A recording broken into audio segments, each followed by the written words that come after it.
ଏକ ଘନ ଜଙ୍ଗଲ ଥିଲା ଯେଉଁଠାରେ ଅନେକ ପ୍ରକାର ଜନ୍ତୁ ରହୁଥିଲେ।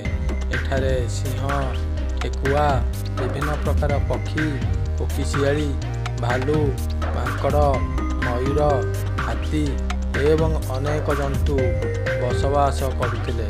ଜଙ୍ଗଲର ଶାନ୍ତ ବାତାବରଣ ସମସ୍ତ ଜନ୍ତୁକୁ ସୁହାଉଥିଲା। ସମସ୍ତ ଜନ୍ତୁମାନେ ନିଜ ନିଜ ମଧ୍ୟରେ ସୁସମ୍ପର୍କ ରଖି ରହୁଥିଲେ। ସିଂହ, ଯେ କି ଜଙ୍ଗଲର ରାଜା ଥିଲା, ସେ ବହୁତ ଗର୍ବିତ ଥିଲା। ସେ ସର୍ବଦା ଭାବୁଥିଲା କି ତା ବିନା ଜଙ୍ଗଲର କୌଣସି ଅସ୍ତିତ୍ୱ ନାହିଁ। କିଛି ଦିନ ପରେ ଗ୍ରୀଷ୍ମ ଋତୁ ଆସିଲା ଏବଂ ଜଙ୍ଗଲର ପାଣି ସ୍ରୋତ ଧୀରେ ଧୀରେ ଶୁଖିବାକୁ ଲାଗିଲା। ପୋଖରୀରେ ପାଣି କମିବାକୁ ଲାଗିଲା, ଯାହା ଫଳରେ ଜଙ୍ଗଲର ଜନ୍ତୁମାନଙ୍କୁ ପାଣି ପାଇଁ ସମସ୍ୟା ଉପୁଜିଲା। ଏହା ସମସ୍ୟା ଯୋଗୁଁ ସମସ୍ତ ଜନ୍ତୁ ବ୍ୟସ୍ତରେ ରହୁଥିଲେ। ଦିନେ ସମସ୍ତ ଜନ୍ତୁ ଏକତ୍ରିତ ହେଲେ ଏବଂ ବିଚାର କଲେ ଏ ସମସ୍ୟାରୁ ମୁକୁଳିବା ପାଇଁ।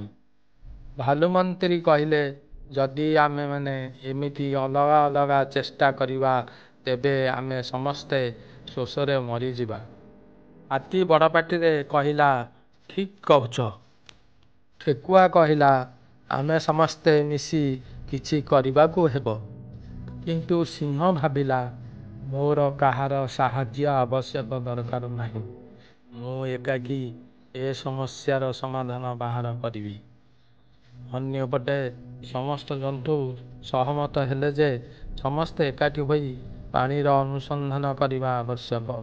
ଏହି ବୈଠକରେ ମଞ୍ଜୁର କଲେ ଆଖପାଖ ଜାଗାକୁ ଯାଇ ପାଣିର ସ୍ରୋତ ଖୋଜିବା ପାଇଁ। ସମସ୍ତ ଜନ୍ତୁଙ୍କୁ ଅଲଗା ଅଲଗା ଦିଗକୁ ଯିବା ପାଇଁ ଠିକ୍ କରାଗଲା।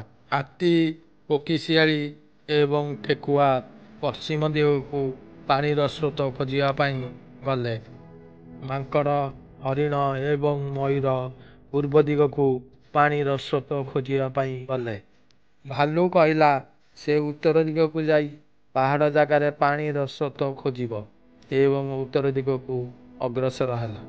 ସିଂହ ଏକୁଟିଆ ଦକ୍ଷିଣ ଦିଗକୁ ବାହାରି ପଡ଼ିଲା, କାରଣ ତାର ବିଶ୍ୱାସ ଥିଲା କି ଅନ୍ୟର ବିନା ସାହାଯ୍ୟରେ ସବୁ କିଛି କରିପାରିବ।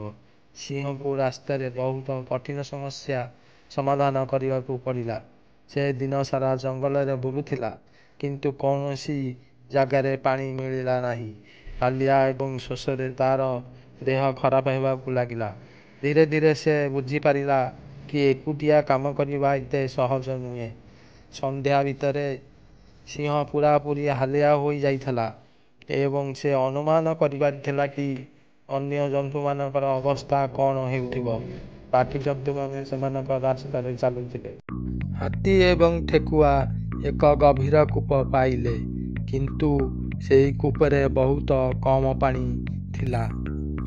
ଭାଲୁକୁ ପାହାଡ଼ୀ ଜାଗାରେ ଏକ ବୋହିଯାଉଥିବା ଝରଣା ମିଳିଗଲା, କିନ୍ତୁ ଏହା ଜଙ୍ଗଲଠାରୁ ବହୁତ ଦୂରରେ ଥିଲା।